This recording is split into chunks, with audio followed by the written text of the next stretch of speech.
ఓం గం గణపతయే నమః దుం దుర్గాయే నమః శరబిందు సభాకారే పరబ్రహ్మస్వరూపిణి వసరాపీఠ నిలయే సరస్వతీ నమోస్తుతే ద్రాం దత్తాత్రేయాయ నమః సాయినాథాయ నమః. మారుతి అనుగ్రహం ప్రారంభ ఆగస్టు 3వ తారీఖు 2020 ఆగస్టు 3, 2025 శ్రావణ మాసం నవమి తిథి ఆదివారం విశాఖ నక్షత్రం ఉదయం 6 గంటల వరకు విశాఖ నక్షత్రం, తదుపరి అనురాధ. ఈ శ్రావణ మాసంలో శుక్లపక్షంలో ఇవాళ ఈరోజున్న ముహూర్తంలో ఒక దీపారాధన చేసుకుందాం. కంటక శనిదోష నివారణ జరుగుతుంది. ఇవాళ ఈ దీపాన్ని వెలిగిస్తే శని దోష నివారణం జరుగుతుంది. కంటక శనిదోష నివారణం. సరే, పరిహారం. నవో నవో భవతి జాయమానోన్హాం కేతురు శశామేత్యగ్రే భాగం దేవేభ్యో విదధాత్యాజన్ ప్రచంద్రమా స్థిరతి దీర్ఘమాయు. సంపూర్ణ శనిదోషము ఎప్పుడు నివారణ జరుగుతుందంటే అంత త్వరగా వెంటనే సంపూర్ణ శనిదోషము నివారించడం అంటే నివారణ జరగడం కొంచెం కష్టం కాదు, అసలు అలా జరగదు. కొద్ది కొద్దిగా అలా కొన్ని నెలల పాటు శని దోషము అంత ప్రభావితాన్ని అంటే అంతలా ఎఫెక్ట్ ఇస్తుంది. శని ఎంతైతే యోగిస్తాడో అంటే ఆయన పని ఒకటేనండి, వీడికి నీడనివ్వు అంటే ఒక్క చిన్న రంధ్రం కూడా అంటే ఒక చిన్న రంధ్రంలోంచి కూడా నీ పైన వెలుతురు పడకుండా అలా నీడనిస్తాడు. అంత సిన్సియర్గా వీడిని అక్కడ ముంచేయి అంటే అక్కడ ముంచేస్తాడు. ఇంకా ఆయనకు లైక్ ఎలాగంటే ఇక పూర్తిగా సిన్సియర్ అంటే అయితే దెబ్బలు కొడతాను, లేదు వీడిని తారాస్థాయిలో కూర్చోబెడతాను. అంతెందుకండి, కన్ఫామ్గా ఈ ప్రపంచంలో, భారతదేశమే కాదు ఈ ప్రపంచం మొత్తంలో ప్రభుత్వ ఉద్యోగం ఎవరైతే చేస్తున్నారో వారందరికీ శని అనుగ్రహం ఉన్నట్లే. ప్రభుత్వ ఉద్యోగం అంటే ప్రభుత్వ సేవ చేస్తూ ప్రతి నెల జీతం తీసుకుంటూ ఆ జీతంతో వాళ్ళ జీవనాన్ని గడుపుతున్నారు. ఖచ్చితంగా శని భగవానుడి యొక్క అనుగ్రహము వాళ్ళ జాతకంలో ఉన్నట్లే. ఖచ్చితంగా మీరు ఒకటి గమనించాలి, శని సంపూర్ణ దోషాన్ని మీకు ఇవ్వకుండా ఈ పరిహారం మనం చేస్తున్నాం. ఇలాంటివి ముహూర్తాన్ని బట్టి చెప్తూ ఉంటాను, అవి చేసుకోవాలి. ఈరోజు దీపారాధన నువ్వుల నూనెతో 2 ఒత్తులు, 3 కాదు 4 కాదు 2, కేవలం 2 ఒత్తులు ఒక ఒత్తిగా చేసి నువ్వుల నూనె వేసి మట్టి ప్రమిదలో దీపాన్ని వెలిగించాలి. శమగ్నిరగ్నిభిస్కరచ్చన్నస్తపదు సూర్య శంవాతో వాత్వరపా అపశ్రిధ. ఓం శమగ్నిరగ్నిభిస్కరచ్చన్నస్తపదు సూర్య శంవాతో వాత్వరపా అపశ్రిధ. ఓం శమగ్నిరగ్నిభిస్కరచ్చన్నస్తపదు సూర్య శంవాతో వాత్వరపా అపశ్రిధ. ఈ మంత్రం ప్లే చేయండి మీరు దీపం వెలిగిస్తున్నప్పుడు. నిజంగా శని భగవానుడు ఆ జ్యోతిలో మీ ఇంట్లో ప్రసన్నం అవుతాడు. అమ్మో ఇంట్లోకి శని వస్తే ఏమి రాదు, చెడుని తీసేస్తాడు, కష్టాలు రాకుండా చూసుకుంటాడు. అసలు అంతెందుకు, ఒక ప్రభుత్వ ఉద్యోగమే కాదు, శని గురించి మాట్లాడాలంటే చాలా సబ్జెక్ట్ బయటికి తీయాలి. విదేశాలకు వెళ్ళడానికి కారకుడు ఆయన, ఎందుకంటే స్థానచలనం, లేదా ఇల్లు కట్టుకోవాలన్నా, గృహప్రవేశం చేసుకోవాలన్నా, లేదా ఇల్లు మారాలన్నా ప్రతి ట్రాన్స్ఫర్కి కారకత్వం కారణము వాళ్ళ జాతకంలో శని అనుగ్రహం, శని ఎంటర్ అవ్వటమో, శని అంతర్దశ, శని ప్రత్యంతర్దశ, శని విదశ, ఎక్కడో ఒక దగ్గర వాళ్ళు ట్రాన్స్ఫర్ అవుతున్నారంటే ఆయన అనుగ్రహమే. కష్టాలు ట్రాన్స్ఫర్ అయ్యాక విపరీతంగా కష్టాలు పడుతున్నారంటే ఆయన జాతకంలో ఎఫెక్ట్ చూపిస్తున్నాడు అన్నట్లే. కాబట్టి ఈ శని మహామంత్రాన్ని మీరు నేను చదివింది ఏదైతే ఉందో అది ప్లే చేస్తూ దీపం వెలిగిస్తే ఆ శని భగవానుడి యొక్క అనుగ్రహం మీ ఇంట్లో ప్రవేశం, అంటే ఆ శని అనుగ్రహం మీ ఇంటిపైన మీపైన ఉంటుంది. శని దోషం, కంటక శని దోషం పోతుంది. ఈ శని దోషం పోతే ఏంటి, దానివల్ల ఫలితం ఏంటంటే, ఒకట శని భగవానుడు అనుగ్రహిస్తే దానికన్నా సుఖము, దానికన్నా యోగం ఉండదు. భక్తులు ఈ ఛానల్ వీక్షించేటటువంటి వారు ఎంతోమంది ఫోన్ ద్వారా నన్ను సంప్రదించడం, లేదా డైరెక్ట్ వచ్చి కాదు గురువుగారిని ప్రత్యక్షంగా కలవాలి అని కొంతమంది వచ్చి కలవడం, ముందుగా ఎంతో ఆనందంగా అందరికీ ఒక ఆశీర్వచనాన్ని చేస్తాను. సంపూర్ణ దత్తానుగ్రహం ఉండుగాక. ఎందుకంటే ఒక వ్యక్తిని ఇంతలా నమ్మటం కూడా భగవంతుడి యొక్క అనుగ్రహమే. అయితే ఒక అద్భుతమైన పరిహారం ఇవాళ నేను చెప్పబోతున్నాను. శ్రావణ మాసంలో ఈ ప్రాయశ్చిత్తాన్ని ఆచరించడం విశేషం. 25వ తారీఖు నుండి శ్రావణ మాసం, ఈ నెల 25 నుండి మొదలవుతుంది. శ్రావణ మాసము ఎంతో శుభత్వాన్ని పొంది ఉంటుంది. శ్రావణ మాసం, కార్తీక మాసం, మాఘమాసం సంవత్సరం మొత్తంలో చాలా విశేషమైనటువంటివి. అయితే శ్రావణ మాసంలో ఎక్కువగా సకల కోరికలు సిద్ధిస్తాయి అని ఎలా చెప్పగలము అంటే, ఆ మాసంలో శుభగ్రహాల యొక్క అనుగ్రహం ఎక్కువగా ఉంటుంది. ఈ సంవత్సరము శ్రావణ మాసంలో చాలా చాలా చాలా శుభయోగాలు పొందే అవకాశాలు ఉన్నాయి. నేను చెప్పిన ఈ పరిహారం చేసుకుంటే అది జరుగుతుంది. అయితే ఈ శ్రావణ మాసంలో ఏం చేయాలి అంటే, ప్రతి ఒక్కరికి కూడా ఇప్పుడు మనకు ఎంతో ప్రసిద్ధి, ఎంతో శక్తివంతమైంది, ఎంతో పాజిటివ్ ఎనర్జీ ఉంటుంది కలుంగిలి మాల అని చెప్పి మనం విన్నాం, ప్రచారంలో ఉంది, మనం వింటున్నాం, ఆ మాల ధరించడం జరిగింది. అయితే ఏ మాలకైనా ఒక శక్తి ఎలా వస్తుందంటే, మంత్రశక్తి ద్వారా. ఒక రాయి భగవంతుడు ఎప్పుడవుతాడు, రాయిని చెక్కిన తర్వాత కూడా అవ్వడు. అలాగైతే మనము ఆ చెక్కే శిల్పి ఉన్నటువంటి ప్రాంతానికి, ఆయన షాప్ దగ్గరికి వెళ్తే వందల దేవతల విగ్రహాలు ఉంటాయి, వాటన్నిటికీ మొక్కం కదా. ఒక రాయి చెక్కిన తర్వాత కూడా దానికి పవిత్రత రాదు. మంత్రాదీనంతు దైవతం, మంత్రశక్తి ధారబోస్తే అంతులేని శక్తి వస్తుంది. ఖచ్చితంగా మానవాళికి ఉన్న కష్టాలన్నీ నెరవేరడానికి కలియుగంలో ఋషులు మనకు అందించిన ఎన్నో పరిహారాల్లో ఇదొకటి. మంత్రశక్తి ఒక మాలలో ధారబోసి, మనము కలుంగులి మాల ఏదైతే ధరించడం ద్వారా మంచి జరుగుతుందని నమ్ముతామో, దానికి 10 రెట్లు కాదు 100 రెట్లు. ఎందుకు ఈ మాట ధైర్యంగా చెప్తున్నానంటే, దానికి అంత పూజ జరుగుతుంది, అంత తపస్సు ధారబోస్తారు కాబట్టి. అది చాలా పవర్ఫుల్.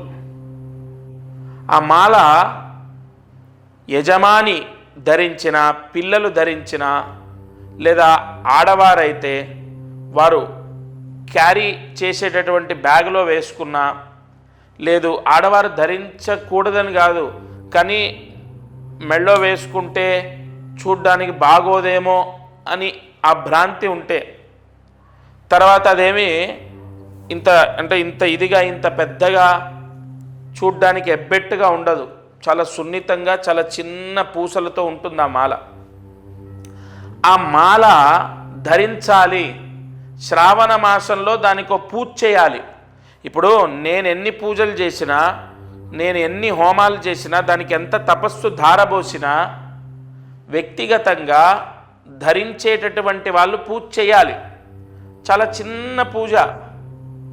కుబేర గణపతి, కుబేర గణపతి పూజ అనేది ఉంటుంది. అది ఎలా చేయాలో మా వాళ్ళు చెప్తారు, మీకు మా శిష్యులు చెప్తారు. అదేం లేదు, కుబేర గణపతి నామాలు ఉంటాయి. కుబేర నామాలు 3 నామాలు, గణపతి నామాలు 4 నామాలు, మొత్తం కూడా 7 నామాలు ఉంటాయి. ఆ 7 నామాలతో పూజ చేయాలి. 5 నిమిషాలు పడుతుంది అంతే. ఆ పూజ అంటే మీకు పోస్ట్ ద్వారా వస్తుంది. వచ్చిన తర్వాత ఆ పూజ కూడా మీ నక్షత్రానికి సంబంధించి ఎప్పుడు చేయాలో చెప్తాను. ఆ పూజ చేసి ధరించాలి. అది ఎంతటి శక్తి అంటే, ఎంత పాజిటివ్ అంటే, ఎంతోమంది రాజకీయ నాయకులు, సినీ ప్రముఖులు, ప్రభుత్వ ఉద్యోగస్తులు, విదేశాలకు వెళ్ళే వాళ్ళు చాలామందికి ఇచ్చాను. శ్రావణ మాసంలో ధరించండి, శ్రావణ మాసమే దానికి ఆయువు పట్టు. ఎంతోమంది గత సంవత్సరం ధరించారు, చేశారు. 100% పాజిటివ్ న్యూస్ విన్నాను నేను. అందుకే ఈ మాసంలో ఈ ఛానల్లో వీక్షించేటటువంటి వారికి తప్పకుండా అది అందాలి అన్న సంకల్పంతోనే చెప్తున్నాను. తప్పకుండా ఈ పరిహారం పోస్టు ద్వారా తీసుకొని ధరించాలి. సరే, అది ధరిస్తే ఏమిటి దాని యొక్క ఫలితము అంటే, దానివల్ల మాకు ఏం మంచి జరుగుతుంది? మీరు చెప్పారు పూజ చేసుకొని వేసుకోమన్నారు, వేసుకుంటాం. దానివల్ల ఏం మంచి జరుగుతుంది అంటే, సంపూర్ణ ధనయోగం, మనశ్శాంతి, ఉద్యోగం. అంటే ఒకటి కాదు, ఇంకా ఉద్యోగం లేని వాళ్ళకు ఉద్యోగం వస్తుంది, ఉద్యోగం ప్రయత్నం చేస్తున్న వాళ్ళకు ఉద్యోగం వస్తుంది. అలాగే మంచి జాబ్ అంటే ఒక సెక్యూర్ జాబు, ఒక మంచి కంపెనీలో జాబ్ వస్తుంది. విదేశాలకు వెళ్తారు. విదేశాల్లో ఉన్న వాళ్ళకు కూడా జాబ్ సమస్య ఉన్నా, వీసా సమస్య ఉన్నా తొలగిపోతాయి. ఏంటి ఈ మాల ధరిస్తే ఇవన్నీ జరుగుతాయా? ఒకటి చెప్తాను, నమ్మకంతో పరమాత్ముడు ఖచ్చితంగా నా పిల్లల్ని రక్షిస్తాడు అని నమ్మకంతో చేసిన ఎన్నో కుటుంబాలకు మంచి జరిగింది. ఇది మిమ్మల్ని కోట్లాది రూపాయలు, లక్షలాది రూపాయలు, కనీసం వేలాది రూపాయలు మీతో ఖర్చు పెట్టించేది కాదు. చాలా సింపుల్ పరిహారం. ఖచ్చితంగా ఈ శ్రావణ మాసంలో అంత పాజిటివ్ పవర్ ఉంది, జరుగుతుంది. 100% మంచి జరుగుతుంది. ఆ మాల ధరించడం వల్ల నియమాలు ఏముండవు. ఏదైనా అంటూ ముట్టు మైల నియమాలు ఉంటాయా? శాకాహారమే భుజించాలా, లేదంటే ఇంకోటి ఏ నియమాలు ఉండవు. ఎందుకంటే దానికి ప్రోక్షణ మంత్రాలతో పూజ జరుగుతుంది కాబట్టి అది అత్యంత పవిత్రమైనది. దానికి ఏ నియమము ఉండదు, ఏ దోషము అంటదు. సరే, ధనయోగం, ఉద్యోగయోగం, వీసా రావటం, విదేశాలకు వెళ్ళడం, విదేశాల్లో ఉన్న వాళ్ళకు వీసా ప్రాబ్లం పోవటం, విదేశాల్లో ఉన్న వాళ్ళకు ఉద్యోగం రావటం, ముఖ్యంగా వ్యాపారంలో విపరీతమైన నరదృష్టి తీసేస్తుంది. ఆ మాల ఎంత పవర్ అంటే, నరదృష్టి పూర్తిగా పోతుంది, నరదృష్టి పీడ విముక్తవుతుంది, నరదృష్టి దోషం పోతుంది, నరదృష్టి అనేది పటాపంచలవుతుంది. ధనయోగం, వ్యాపార యోగం, ఉద్యోగ యోగం, ముఖ్యంగా గృహయోగం. గృహయోగానికి ఎందుకు అది పనిచేస్తుందంటే, అది ఈశాన్య మహామంత్రంతో పూజ చేస్తారు. కొన్ని పూజల్లో వాస్తుకు సంబంధించిన యోగాలు కలగాలని యజమాని ఎవరైతే ధరిస్తారో వాళ్ళకు వాస్తు దోషం అంటకుండా, వాస్తు పీడ రాకుండా, వాళ్ళకి ఎటువంటి దోషాలు అంటకుండా విపరీతమైనటువంటి యోగం కలగడానికి ఏమంటే, ఇవన్నీ నేను నిజంగా చెప్తున్నాను, సత్యంగా చెప్తున్నాను. అది ధరించిన తర్వాత చాలామందికి సక్సెస్ అయింది. ఒకటి చెప్పన, మనం నమ్మి ధైర్యంతో ఉండి ముందడుగు వేయడం కన్నా మించిన సక్సెస్ ఏముంటుంది? ఇప్పుడు నేను ఇంత గట్టిగా చెప్పినప్పుడు ఆ భగవంతుడు ఉన్నాడు, కాపాడుతాడని మీరు ముందడుగు వేస్తారు కదా, అది తీసుకొని ధరిస్తారు కదా, అక్కడే మీ పని అయిపోయినట్టు. ఎందుకంటే 100% భగవత్ అనుగ్రహం అనేది నమ్మకంతో స్టార్ట్ అవుతుంది. నమ్మకం అనేది ఎంతో మనోధైర్యాన్ని ఇస్తుంది. ఆత్మవిశ్వాసం ఉన్న వ్యక్తి ఏదైనా సాధిస్తాడు. నేను అందరికీ ఒకటే చెప్తాను, మీరు ముందు మనోధైర్యాన్ని కోల్పోకూడదు. ప్రతి సమస్యకు పరిష్కారం ఉంటుంది. సమస్య శాశ్వతం కాదు. మీరు బ్రతికినంత కాలం ఈ కష్టాలతోనే బ్రతకరు. ఒక వ్యక్తి వైవాహిక సమస్యలతో విపరీతంగా సతమతం అవుతూ నా దగ్గరికి వచ్చారు. లాస్ట్ ఇయర్ నేను చెప్తున్నాను, గత సంవత్సరం జరిగింది. ఇక భార్యతో పూర్తిగా విడిపోదామని నిశ్చయించుకున్నారు. విపరీతమైన కేసులు, గొడవలు. నియమంతో ఈ మాల ధరించి ఆ 7 నామాలతో 7 మహామంత్ర నామాలతో పూజ చేసి అది ధరించండి. మీరు ఏదో మనకు అయ్యప్ప స్వామి మాల వేసుకున్నట్టు ఒక నల్లటి వస్త్రాలు ధరించాలి, లేదంటే నేలపైన పడుకోవాలి, ఇలాంటి నియమాలు ఉండవు. ఒక ఉంగరం ఎలా పెట్టుకుంటామో, లేదంటే ఒక స్టోన్ ఎలాగైతే ధరిస్తామో అలాంటిదే ఇది కూడా ఒక పరిహారం. మీ శరీరాన్ని తాకి ఉండాలి, మీకు అన్ని సమస్యలు సర్దుకుంటాయి. ఎలా గురుగారు, మొత్తం తెగేదాకా వచ్చింది, అసలు మీకు అవన్నీ ఎందుకండి? మీరు నమ్మి ఒక అడుగు వేయండి. నిజంగా అండి, నిజంగా 100% ఆయన జీవితంలో మిరాకిల్స్ జరిగాయి. అలా ఎన్నో వైవాహిక సమస్యలు పోతాయి, ఆర్థిక ఇబ్బందులు పోతాయి. ముఖ్యంగా వివాహం అవ్వనటువంటి వాళ్లకు అత్యంత బలం ఏంటో తెలుసా? దీనికి కుజదోషము, కాలసర్పదోషం ఉన్న వాళ్లకు ఇది వెంటనే పనిచేస్తుంది. ఎందుకంటే సర్పమంత్రాలతో, అలాగే కుజస్తంభన దోష నివారణ చేసే కొన్ని పూజలతో మీకు ఇస్తారు. కాబట్టి 100% వెంటనే వివాహం అవుతుంది, మంచి సంబంధం వచ్చి వివాహం కుదురుతుంది. ఇలా చాలా బెనిఫిట్స్ ఉన్నాయి. ఎంతో శక్తి నిక్షిప్తమై ఉంటుంది ఆ మాలలో. అది ధరించాలి. 24వ తారీఖు వరకు ఆషాఢ మాసం, 25వ తారీఖు నుండి శ్రావణ మాసం. ఆ శ్రావణ మాసంలో మొట్టమొదటి రోజు, రెండో రోజు, మూడో రోజు మీ ఇష్టం. మనకు శ్రావణ మాసం 30 రోజుల్లో ఏ రోజు ధరించినా దాని పవర్ అనేది స్టార్ట్ అవుతుంది. మరి శ్రావణ మాసంలో ఎందుకు అంటే, నేను ఎందుకు ధరించమంటున్నానంటే, కొన్ని దోషాలు తొలగిపోవడానికి శ్రావణ మాస ప్రాయశ్చిత్తాలు ఎంతో పనిచేస్తాయి. అంతెందుకు, శ్రావణ సోమవారాలు కొంతమంది ఉపవాసాలు ఉంటారు, కేదారేశ్వర స్వామి వ్రతాలు చేస్తారు, వరలక్ష్మి వ్రతాలు చేస్తారు. ఇలా శ్రావణ మాసంలో ఎంతో పాజిటివ్ పవర్ ఉంది. తప్పనిసరిగా మీరు ఏ సమస్య ఉన్నా ఈ మాల ధరించాలి. అయితే దీని ప్రాసెస్ ఏంటి? ఫస్ట్ మీ గోత్రం, ఇక్కడ ఇంట్లో భార్య, భర్త, పిల్లలు ఉంటారు కదా, వాళ్ళ పేర్లు తీసుకొని, వాళ్ళ గోత్రం తీసుకొని, వాళ్ళందరి పేర్లు ఏవైతే ఉంటాయో అవి తీసుకొని, వాళ్ళ నక్షత్రాలతో, ఇక్కడ ఇది చాలా ముఖ్యమైన పాయింట్, వాళ్ళ నక్షత్రాలతో కొన్ని పూజలు జరుగుతాయి. నేను ఇందాక చెప్పినట్టు వివాహం అవ్వడానికి సర్పదోషాలు పోవాలి, కుజదోషాలు పోవాలి, అలాగే నరదృష్టి మొత్తం పోవాలి, వ్యాపారం చేసే వాళ్లకు ఉద్యోగం రావాలి, వీసా సమస్య పోవాలి, విదేశాలకు వెళ్ళాలి, అలాగే విదేశాల్లో ఉన్న వాళ్ళకు ఉద్యోగాలు రావాలి. వీటన్నిటికి కూడా కొన్ని కారకత్వాలు ఉంటాయి, కొన్ని గ్రహాల యొక్క ఆధిపత్యం ఉంటుంది. జాతకంలో కొన్ని దోషాలు పోవాలి. అందుకు గాను వాళ్ళ నక్షత్రాలు ఏవైతే ఉంటాయో ఆ నక్షత్రాలతో పాటుగా పూజ జరుగుతుంది. అలాగే పోస్ట్ ద్వారా మీకు అది అందుతుంది. లేదా మీరు డైరెక్ట్ వచ్చి, కొంతమంది ఏంటంటే డైరెక్ట్ వచ్చి మీ చేతి మీద తీసుకుంటాం, అలాగైనా తీసుకోవచ్చు. హైదరాబాదులో, సికింద్రాబాదు నియర్ రైల్వే స్టేషన్ దగ్గర దత్తపీఠం ఉంది, అక్కడైనా తీసుకోవచ్చు. లేదు మీకు పోస్ట్ ద్వారా అందుతుంది. ఇంకొక ముఖ్య విషయం ఏంటంటే, ఈ గోత్రనామాలు ఎందుకు మీకు అంటే నా భావన ఏంటంటే, మనకు శ్రావణ మాసం ముందే ఈ పూజ జరిగి మీకు పోస్ట్ వచ్చి టైం పడుతుంది కాబట్టి వెంటనే గోత్రం, పేరు అవి ఇవ్వాలి. ఇంకొకటి, చాలామందికి ఒక సందేహం ఏంటంటే, మామూలుగా మనకు అందరి, ఇప్పుడు ఉదాహరణ ఈ ఛానల్లో ఈ వీడియో చూస్తున్నప్పుడు ఒక 30 మందో 40 మందో వాళ్ళ గోత్రనామాలు ఇవ్వటం, వాళ్ళ అడ్రస్ ఇవ్వడం చేస్తారు కదా. అందరికీ సామూహికంగా ఈ 40 మందికి ఒకేసారి పూజ చేయటం అలా ఉండదు. ఇక్కడ ప్రత్యేకంగా ఒక యజమానికి, ఒక బ్రాహ్మడితోని సంకల్పం చెప్పి, ఆ సంకల్పం రాసిచ్చి, దానికి సంబంధించిన ఏ పూజ చేయాలి, ఏ మంత్ర ఆవాహన చేయాలనేది నేను చెప్తాను. దాని ప్రకారమే పూజ జరుగుతుంది. మనం దేవాలయాల్లో సామూహికంగా జరిగేటటువంటి హోమాలు అవి జరుగుతూ ఉంటాయి కదా, ఆ విధానం కాదు ఇది. ప్రత్యేకంగా మీకు సంబంధించి మీకు సపరేట్గా ఆ పూజ అనేది జరిగిన తర్వాత ఆ మాల అనేది మీకు పోస్ట్ ద్వారా వస్తుంది. అది రుద్రయోగాన్ని పొంది ఉంటుంది.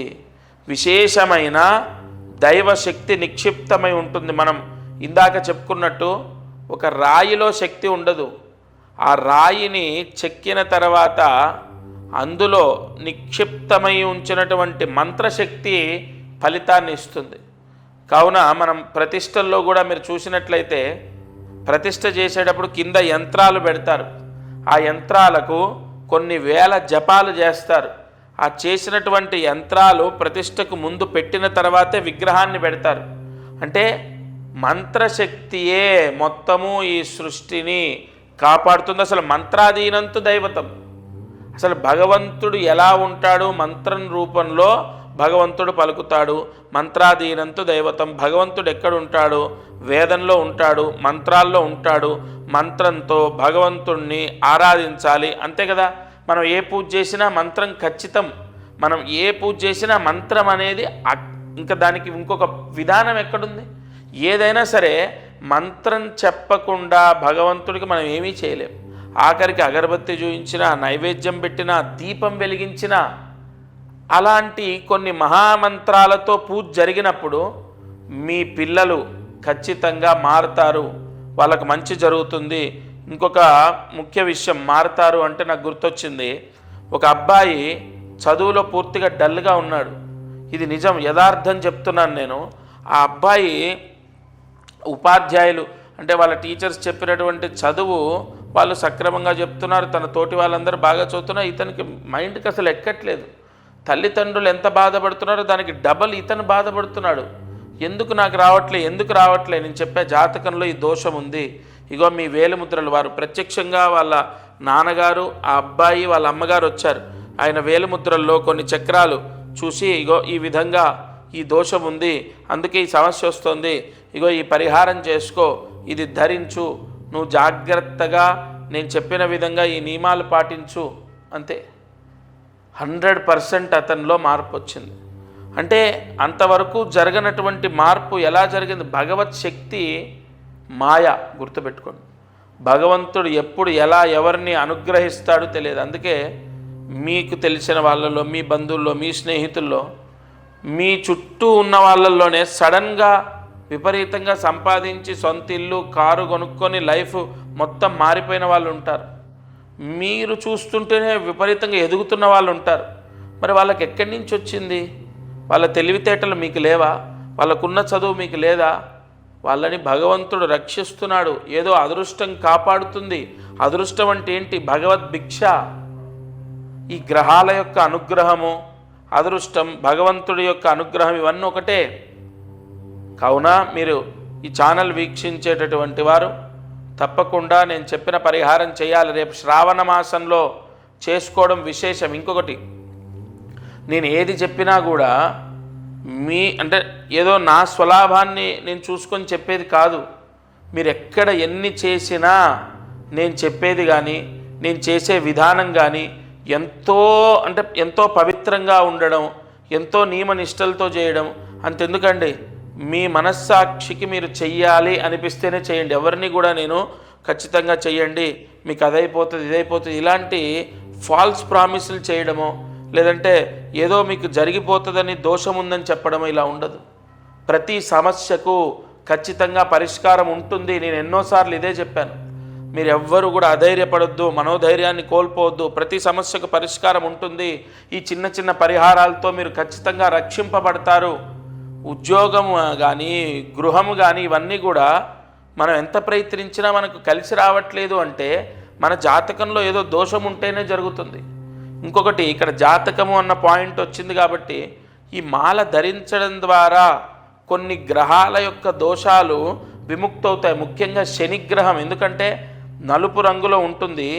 శనికి సంపూర్ణ దోషాన్ని తీసేసే మాల ఇది. శని దోషం, ఏలినాటి శని దోషం, అర్ధాష్టమ శని దోషం, అష్టమ శని దోషం, కంటక శని దోషం, శని హస్తంగత దోషం, శని భంగ దోషం, ఇలా చాలా ఉంటాయి. దృష్టి అరిష్ట దోషాలు, శని దృష్టి దోషాలు ఎన్నో ఉంటాయండి. కంపల్సరీగా అష్టమ శని దోషం కూడా ఉన్న వాళ్ళకి ఈ మాల ధరించమని చెప్పాను నేను. కావున ఇది నవగ్రహ దోషాలను తీసేస్తుంది, జాతకంలో ఉన్న దోషాలని కంట్రోల్ చేస్తుంది. మీరు ఇది ధరించగానే మీకున్నటువంటి కర్మ ప్రాయశ్చిత్తం విముక్తవుతుంది. కావున మీకు ఆ స్క్రీన్ పైన కనపడుతున్న నెంబర్ ఏదైతే ఉంటుందో ఆ నెంబర్కి కాల్ చేయాలి. నెంబర్కి కాల్ చేసి మీ గోత్రము, మీ అడ్రస్, కరెక్ట్ అడ్రస్ ఇవ్వాలి. మీ అడ్రస్సు, మీ నక్షత్రాలు ఇవన్నీ కూడా రాసుకుంటాము. మీ గోత్రనామాలు తీసుకోవడము, మీకు పోస్టు ద్వారా పంపడం, లేదా ప్రత్యక్షంగా వస్తే నేనే నా చేతి మించి ఇవ్వడం, ఇవి జరుగుతాయి. తప్పనిసరిగా మీకు మళ్ళీ చెప్తున్నాను, శ్రావణ మాసంలో ఈ పరిహారం చేస్తే మాత్రం మీరు చాలా చాలా చాలా ఉన్న దోషంలో నుంచి బయటపడడం జరుగుతుంది. మీకు ఆ రిజల్ట్ కనపడుతుంది. నేనేదో మీకు ఎక్కువగా చెప్పి మోటివేట్ చేసి నేను ఇది చెయ్యండి అని చెప్పను. భగవంతుడి యొక్క అనుగ్రహం ఇది, చేసుకోండి అని చెప్పడం నా బాధ్యత. తదుపరి మీ నిర్ణయం, మీ నిర్ణయాన్ని బట్టి మీ జీవితం, మీ పిల్లల జీవితం, ఆ భగవత్ అనుగ్రహం అన్నీ కూడా మీ చేతిలోనే ఉంటాయి. ఇక అదృష్టం, ఐశ్వర్యం, మనకు నక్షత్రాలు అయిపోయాయి. సరే, మళ్ళీ నక్షత్రాలకు సంబంధించిన ముహూర్తాలు వచ్చినప్పుడు మళ్ళీ అది 27 నక్షత్రాలు మనం చెప్పుకుందాం. ప్రస్తుతము ఈ అదృష్టం ఐశ్వర్యంలో ఇంట్లో చాలామందికి ఒక సందేహం ఉంటుంది. ఇంట్లో ఎన్ని ద్వారాలు ఉండాలి? 1, 2, 3, 4, 5, 6, 7, 8, 9, 10 ఇలా సంఖ్యలు ఎన్ని ద్వారాలు ఉండాలి? ఇంట్లో 8 లేదా 6 లేదా 12 ద్వారాలు ఉంటే మంచిది. సరేనండి. ఈ ద్వారాలు, బాత్రూమ్ డోర్స్ కూడా మనకు కౌంట్లోకి వస్తాయంటే పైన మీకు ద్వారము అన్నది ఉంటే వస్తుంది. ఇప్పుడు కొన్ని డోర్స్కి పైన అది దాన్ని ఏమంటారు, మనం గృహప్రవేశం చేయడానికి ముందు ద్వారం నిలబెడతాం కదా, అలా ద్వారం ఉన్నవన్నీ కూడా కౌంట్లోకి వస్తాయి. సరే, ఇది ఎందుకు చెప్తున్నానంటే అద్దె ఇంట్లో చాలామంది వాస్తు దోషం వల్ల కష్టాలు అనుభవిస్తున్నారు, లేదా సొంత ఇంట్లోనైనా. ఈ వాస్తు దోషానికి సంబంధించి కొన్ని ప్రాయశ్చిత్తాలు ముహూర్తాన్ని చూసుకొని నేను ఈ ఛానల్ ద్వారా అందిస్తాను. ఒక వాస్తే కాదు, ఈ ఛానల్ ద్వారా మీకు ఎన్నో విషయాలు నేను తెలియజెప్పడానికి ప్రయత్నిస్తాను, దత్తాత్రేయ సాయినాథ అనుగ్రహం చేత. సరే, ఈ 7 ద్వారాలు ఉన్నప్పుడు, లేదా 5 ద్వారాలు ఉన్నప్పుడు, లేదా 10 ద్వారాలు ఉన్నప్పుడు, అక్కడ సరి అంటే ఇక్కడ 10 మనకు సరి సంఖ్య కదా. మీరు 6, 8, 12 అని చెప్పారు. ఈ 10 సరి సంఖ్య కదా. మరి ఈ సరి సంఖ్య ద్వారాలు ఉండవు, చాలా కాదండి. వాస్తు శాస్త్రంలో సరి సంఖ్య బేసి సంఖ్య కాదు, కొన్ని అంకెలు ఉన్నాయి. అన్ని ద్వారాలు ఉండాలని చెప్పబడింది. మళ్ళీ 16 ఉండొచ్చు, 14 ఉండకూడదు. సరే, ఇక్కడ ఈ ద్వారాలకు సంబంధించినటువంటి లెక్క ఎక్కువ తక్కువ అవ్వచ్చు. రెంట్ హౌజు మనం ఏం చేయలేం, లేదా సొంత ఇల్లు మనం దానివల్ల బాగా ఏదో ఇంకోటి ఎక్స్ట్రా డోర్ పెట్టుకోవడమో, ఒక డోర్ తీసేయడమో చేయలేం. అటువంటి వాస్తు దోషాలు, ద్వార దోషం, ఈ ద్వార దోషం అంటే ఈ డోర్లు ఎక్కువ తక్కువ ఉండడం వల్ల కలిగే వాస్తు దోషం ఏమిటంటే ఇంట్లో ఎప్పుడు అనారోగ్య సమస్యలు వస్తుంటాయి. ఆ దోషము ఆ ఇంటి యజమాని పైన, కుటుంబం పైన ఉండకూడదు. సొంతిల్లైనా అద్దిల్లైనా ఆ ఇంట్లో ఉన్న వాళ్ళపైన ఉండకూడదు. అంటే ఏదైనా ఒక కృత్తికా నక్షత్రంలో ప్రతి నెల ఒకసారి కృత్తికా నక్షత్రం వస్తుంది. ఆ కృత్తికా నక్షత్రంలో మీకు దగ్గరలో ఉన్న వెంకటేశ్వర స్వామి గుడిలో 108 ప్రదక్షిణాలు చేయాలి. అయితే ప్రదక్షిణం చేస్తున్నప్పుడు ఓం వాస్తు నారాయణాయ నమః, ఓం వాస్తు నారాయణాయ నమః అంటూ ప్రదక్షిణ చేయాలి. అది కూడా చేతిలో ఒక పీచు ఉన్నటువంటి కొబ్బరికాయ పట్టుకొని ప్రదక్షిణ చేయాలి. కృత్తికా నక్షత్రంలో వెంకటేశ్వర స్వామి గుడిలో 108 ప్రదక్షిణాలు చేస్తే, అది కూడా పీచున్న కొబ్బరికాయను తీసుకొని దానికి వాస్తు అధిదేవత యోగం వస్తుంది. ఆ పీచున్నటువంటి కొబ్బరికాయ ఒక ఎర్రటి వస్త్రములో కట్టి ఇంటి ద్వారానికి బయట కట్టాలి. అంటే గుమ్మడికాయ కట్టే దగ్గర ఇలా, లేదా ఇంటి ద్వారానికి మామిడాకులు కట్టుకునే దగ్గర పైన ఇలా ఈ పరిహారం చేస్తే ద్వారాలు ఎక్కువగా తక్కువగా ఉన్నా వాటి వలన వచ్చే కీడు దోషము ఇంట్లో వాళ్లకు సంభవించకుండా ఆ దోషం తగ్గుతుంది. ఇది వాటి అదృష్టం, ఐశ్వర్యం. ఇక మంత్రం, కార్యసిద్ధి మహామంత్రాన్ని రాసుకోండి. ఓం శ్రీం సర్వ విఘ్నాయ నమః. ఓం శ్రీం సర్వ విఘ్నాయ నమః. ఓం శ్రీం సర్వ విఘ్నాయ నమః. ఈ మంత్రాన్ని 6 సార్లు రాసి 108 మార్లు జపిస్తే ఎంతో కష్టపడి చదువుకొని ఉద్యోగం రాక బాధపడుతున్న వాళ్ళు మనస్ఫూర్తిగా భక్తితో ఇవాళ ఈ మంత్రం, ఎందుకంటే విశాఖ నక్షత్రం వెళ్ళిపోయి అనురాధ నక్షత్రం, ఉదయం మధ్యాహ్నం సాయంత్రం లేదా రాత్రి పడుకునే లోపు ఈ మంత్రం చదివినా, వాళ్ళ గురించి తల్లిదండ్రులు చదివినా వెంటనే ఉద్యోగం వస్తుంది. తప్పకుండా ఈ పరిహారం చేసుకోండి. ఇది వాల్టి మారుతి అనుగ్రహం కార్యక్రమం. ప్రతిరోజు ఈ ఛానల్లో ఎన్నో అద్భుతమైన పరిహారాలు, ప్రాయశ్చిత్తాలు అందిస్తున్నాను. ఇది చూసి విని ఆచరించే వాళ్లకు సంపూర్ణ దత్తానుగ్రహం ఉండుగాక. జయ గురు దత్త.